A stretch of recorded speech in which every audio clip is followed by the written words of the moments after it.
Shutter Island is by far my favorite movie I've seen during this course. There is everything, to be honest, in this movie. I found a lot of common points with Memento, like the fact the narrator is extremely unreliable in both movies. In the end, we realize the narrator changed his identity in his mind so as to cope with his past and that he wanted to forget. And they both allegedly killed their wife, although Lenny did by mistake. And honestly, we can see where Andrew Latis came from when he did that. I mean, let's be honest. And in both movies, we see flashback of their past lives, a life they want to forget. And in both movies, there's a character named Teddy. The scene I preferred is obviously the lighthouse scene, the one where everything is made clear. I already had an idea that Andrew was in fact Teddy. There was a couple of flashbacks that showed Teddy's life, and Andrew's life was kind of similar. They correlate in some sense. Also, the fact that Teddy had fought in the war gave me an idea that he had that had an impact on his mental health, and everything about the scene was really amazing, and it all clicked for me in that moment.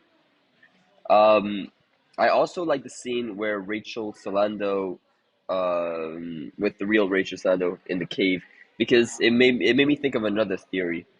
Because like, what if Teddy came into the island with no mental problem, and the cigarettes that were given to him, and the food and the pills that were given to him made him hallucinate, and the government used the fact that he had fought in the war and the fact that his wife and children died as a way to get to his head, and so they all this was like a lie and all that, and yeah, so that was another theory I thought, but I think the first theory is better, where um he killed his wife and his wife killed his kids.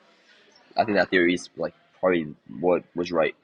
I also like that Teddy or like Andrew, I don't know, like, they're the same person. Their last words were, "Which would be worse, to live as a monster or to die as a good man?"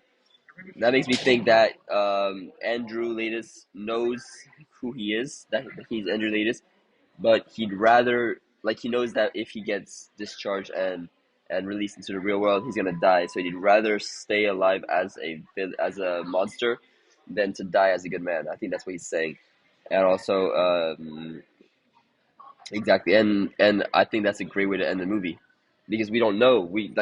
I love movies that make us like think and make us like choose our theory that works better for us, and that movie is perfect example of that. But yeah, that and Memento very similar in my opinion.